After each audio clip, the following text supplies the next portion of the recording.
You walked out to your garden this morning and something looked wrong. The hostas that were full and lush coming out of spring are showing symptoms you don't remember seeing before. Brown crispy edges on leaves that were perfect 2 weeks ago. Ragged holes that appeared overnight. Maybe a strange yellowing pattern between the veins that doesn't look like anything you can explain. Or worse, the whole plant looks tired and beaten down, and it's only the second week of July with 2 full months of growing season still ahead.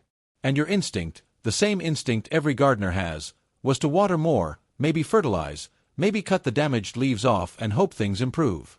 Here is the problem. For at least one of those symptoms, watering more is actively making things worse. For another one, fertilizing right now will damage the plant going into winter. And cutting the leaves off without knowing exactly what caused the damage can spread a problem to every other hosta in your garden before August arrives. July is not the month to push your hostas. July is the month to protect them. And protection looks completely different depending on what you are actually dealing with, which is why most gardeners get this month completely wrong. Before we go any further, drop a comment right now and tell me where you are watching from and what your hostas look like today. Describe what you are seeing: brown edges, holes in the leaves, yellowing, streaking, or something else entirely. I read every single one, and seeing gardeners from Scotland and Canada and Texas and Minnesota all dealing with the same plant at the same time never gets old. I'm going to walk you through everything your hostas need in July and everything they absolutely do not need, including the one thing most gardeners do in midsummer that guarantees their hostas underperform for the rest of the season and go into winter weaker than they should. Stay with me through the diagnosis section especially, because one specific symptom that looks completely harmless can spread silently and destroy every hosta you own if you act without knowing what you are dealing with. Section 1. Water deeply and stop watering the leaves. The first thing your hostas need in July is water, but not the way most people deliver it. Hostas have fleshy, fibrous roots that need consistent moisture below the soil surface. Not a daily sprinkle that wets the top inch and evaporates before it ever reaches the root zone. In July heat, that shallow surface moisture is gone within hours. The root system never gets what it needs. And the plant responds with exactly the symptoms most gardeners attribute to other causes: browning leaf tips, wilting in afternoon heat, reduced vigor through the back half of the season. 1 inch of water per week delivered in 2 deep sessions is the baseline for hostas in most climates. That means not a quick pass with the hose every evening. It means a slow, thorough soak twice a week that drives moisture down to where the roots actually live. A soaker hose running for 30 to 45 minutes does this far more effectively than any overhead watering. Here is where the technique matters as much as the volume. Water at the soil surface only. Aim at the root zone, not at the foliage. Here is the exact reason this matters beyond the obvious. Water sitting on hosta leaves in the evening creates 2 problems simultaneously. It creates the cool, moist conditions that slugs actively seek out for nighttime feeding. Wet leaves at night are a slug dinner invitation. And it creates the humid surface environment that foliar diseases travel through. You are solving one problem and creating 2 others every time you water over the top of the plant in the evening. Water in the morning if you must water overhead. The sun dries everything off within an hour and neither the slug problem nor the disease problem has time to develop. But best practice is always base watering only, directly at the soil, every time. For hostas under trees, and this is a situation dozens of gardeners deal with, the baseline of 1 inch per week is not enough. Tree roots compete aggressively for every drop of moisture, and the canopy above intercepts rainfall before it reaches the soil. Hostas growing under mature maples, oaks, or pines in July may need twice the baseline just to stay even. Push your finger 3 to 4 inches into the soil at the base of the plant. If it is dry at that depth, your hosta is already water-stressed even if the surface looks fine. For container hostas, and containers are the right choice for many climates, the rules tighten further. A pot in full heat dries completely between waterings far faster than garden soil. Check the moisture level daily in July. Water when the top 2 inches are dry, water until it runs freely from the drainage holes, and never let the pot sit in a saucer of standing water. Standing water at the base of a container is crown rot waiting to happen. Section 2. Check your shade situation before anything else. IT changed since spring. The most common hosta symptom in July is not pest damage. It is not disease. It is sun scorch. And it is being misdiagnosed as a water problem in gardens everywhere right now because the symptoms look similar and watering more feels like the logical response. Sun-scorched hosta leaves show bleached, papery patches, usually on the parts of the leaf most exposed to direct afternoon sun. The texture changes. The color bleaches out. Sometimes entire sections of a leaf go pale and dry while the rest of the plant looks healthy. That damage is permanent. Once a hosta leaf is scorched, that tissue does not recover no matter how much you water. But the plant itself is absolutely fine, and new leaves emerging from the crown will be healthy if you correct the light situation now. Here is the part that most gardening content never explains about hosta shade requirements in July specifically. The shade your hosta had in May is not necessarily the shade it has right now. As the sun arc shifts through summer, areas that received dappled morning light in spring may be receiving direct afternoon sun by midsummer. A hosta that was perfectly positioned in April can be in the wrong position by the middle of July through no change in the garden's physical structure. The sun simply moves. The angle changes. What was shade becomes sun, and the hosta that looked spectacular coming out of dormancy is now being slowly scorched every afternoon while you are inside wondering what went wrong. Go outside today, specifically between noon and 4 in the afternoon. Stand at your hostas and look at what is hitting them. That 4-hour window is the one that determines whether a hosta location works or fails in summer. If your plants are receiving direct sun during any part of that window and showing bleached papery damage, sun scorch is your diagnosis, not drought, not disease, not pests. Blue hostas are the most vulnerable of all. The waxy coating that creates that distinctive blue color, varieties like Halcyon, Elegance, and Blue Angel, is physically degraded by direct sun exposure. Once that coating is stripped away by afternoon heat, the blue color does not return until next spring when fresh leaves emerge from dormancy. Afternoon sun on a blue hosta in July is not just cosmetic damage. It is removing the characteristic that makes the variety worth growing for an entire season. Yellow and gold hostas tolerate more light and actually develop stronger color with some morning sun. But past noon in most climates, even the most sun-tolerant varieties start showing stress if the exposure is direct and sustained.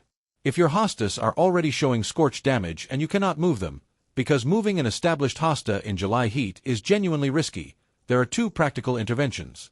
First, create temporary afternoon shade artificially.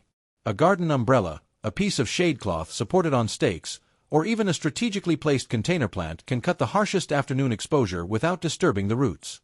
It looks improvised because it is, but it stops further damage immediately.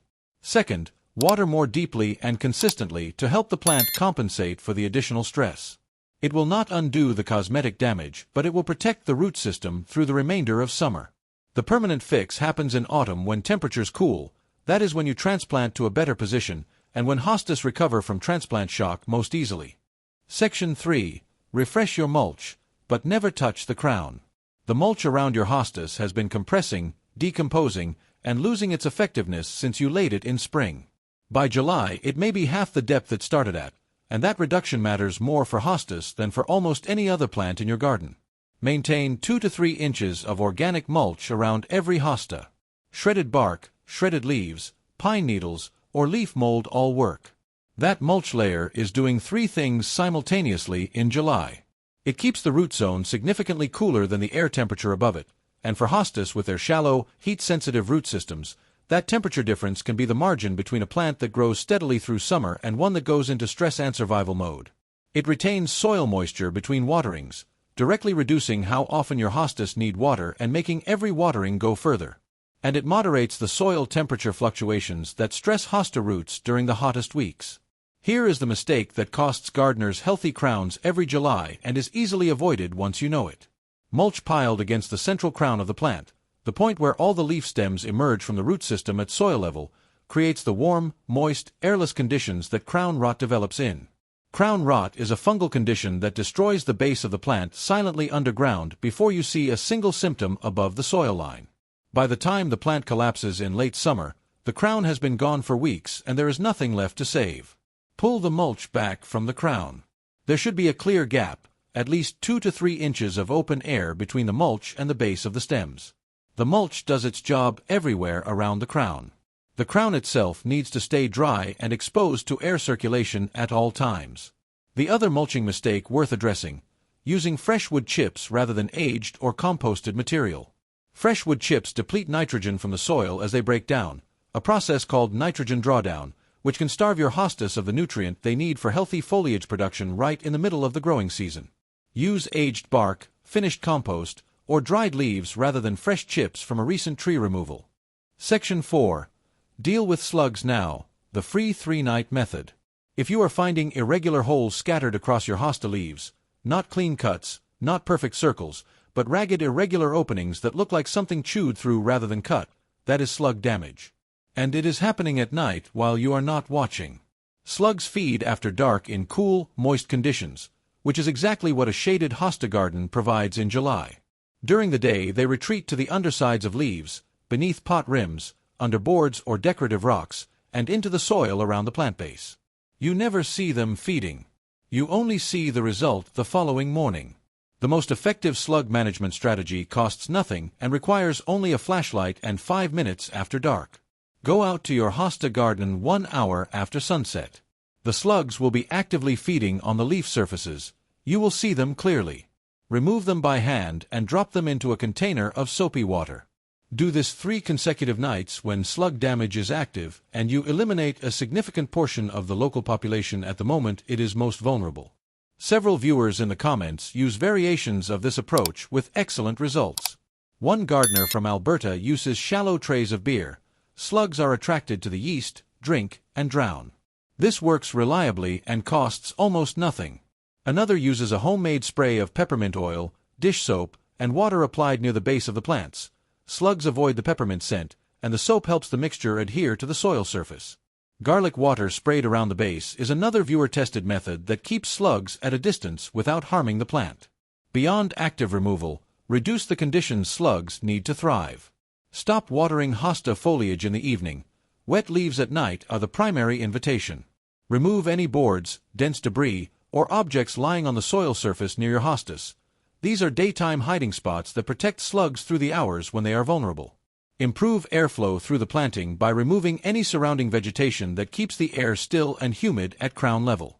For severe infestations, iron phosphate slug bait, sold under various brand names and safe for pets, wildlife, and children, can be scattered around the planting in small amounts.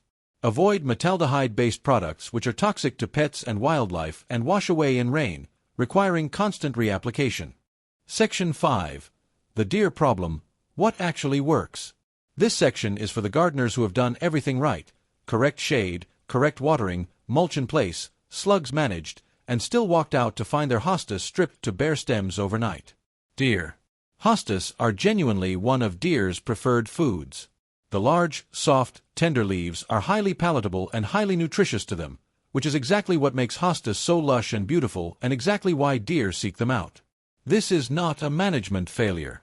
It is a wildlife pressure problem that requires a different category of response. The most consistently effective deterrent across the widest range of situations is commercial deer repellent spray containing putrescent egg solids. The smell mimics predator presence and deer avoid it strongly. Brands like Bobex and Deer Out are regularly cited by gardeners across zones 4 through 9 as genuinely effective. The critical discipline is reapplication, every 7 to 10 days, and always immediately after rain. Repellent that has washed off is repellent that has stopped working, and deer quickly learn when the barrier is down. A homemade alternative that several viewers report strong results with: a solution of garlic, rotten onion, cayenne pepper, and water sprayed around the base of the plants and on the lower leaves. The smell is deeply unpleasant to deer, and the combination of ingredients stays effective longer than single-ingredient repellents. Mix in a blender, strain, dilute with water, and spray weekly. Physical barriers, fencing, are the only permanent solution. A fence of at least 8 feet is necessary because deer are capable jumpers. For most residential gardens this is impractical, which is why repellent management becomes the realistic strategy. One important note: deer pressure changes seasonally and by drought conditions. Multiple viewers noted that deer which had ignored their hostas for years suddenly started feeding, often during drought when other food sources are depleted or during fawning season when does are feeding intensively. If deer have been a non-problem and suddenly become a problem, check whether your area is experiencing unusual drought or heat before assuming you need a permanent fencing solution. Section 6. Remove spent flower stalks, but know what you are sacrificing first. Most hostas flower in June and July. The flowers range from nearly invisible pale lavender on some varieties to dramatically fragrant white on others. Hummingbirds work fragrant hosta flowers consistently. Bees visit them through their entire bloom period. If wildlife gardening matters to you, leave the flower stalks through their entire bloom period before removing them. The ecological value of those blooms during active flowering is real. Once flowering is completely finished, the calculation changes. A spent hosta flower stalk left standing directs plant energy towards seed production, energy that would otherwise go into the root system and crown development that determines how vigorously the plant returns next spring. Cut the spent stalk down cleanly at the point where it emerges from the crown. Clean cut, no stub left standing. This is a 30-second task per plant. Do it as soon as the last flower on each stalk has faded and you redirect the remaining weeks of the growing season's energy back toward root development rather than toward seeds that will mostly fall where you do not want them and create unwanted seedlings next spring. Section 7. Stop fertilizing after July, and be honest about whether you should be fertilizing at all. This is the instruction most gardeners resist because fertilizing feels like helping. With hostas in July, it is the opposite. Established hostas in a bed with decent organic matter and annual compost applications do not need supplemental fertilizer. They are not heavy feeders. Their natural pace of growth, building larger crowns, expanding root systems, developing deeper color, is well supported by compost alone. If you have been fertilizing through spring and early summer, July is the hard stop. Here is why this is non-negotiable. Late-season nitrogen, applied after the end of July, stimulates new tender growth at exactly the moment the plant should be beginning its preparation for dormancy. That tender growth does not have time to harden off before cold arrives. In zones 4 through 6, where early frosts arrive in September, late fertilizing is a direct path to frost damage on growth that should never have been produced. The plant goes into winter weakened rather than fortified. For container hostas that have been growing in the same potting mix through the season, one light balanced fertilizer application in early July only is acceptable. The limited soil volume of a container depletes nutrients faster than garden soil. One light application in early July and then nothing for the remainder of the season. The question several viewers have asked: if you stop fertilizing in July, what feeds hostas in spring when they emerge? The answer is compost applied as a top dressing around the crown in autumn or early spring. That slow, steady organic feeding is exactly what established hostas need, not the nitrogen spike that pushes soft growth at the wrong time. Section 8. Know the difference before you treat anything. This is the section that matters most. Before you do anything to a hosta that is showing leaf symptoms, identify correctly what you are dealing with. Treating the wrong problem at best wastes your time. At worst, it makes the real problem significantly worse. There are 4 distinct conditions you need to be able to tell apart. Slug damage shows as irregular holes with ragged edges, usually in the middle of leaves or at the margins. The holes look like something chewed through rather than cut. Slime trails are sometimes visible on leaf surfaces in early morning before they dry. Damage appears overnight and is worse after rain or evening watering. Sun scorch shows as bleached, papery patches on the most sun-exposed portions of leaves. There are no holes, no slime trails, no insect presence. The damage correlates directly with afternoon sun exposure and appears on the parts of the leaf facing the sun. It feels dry and papery to the touch.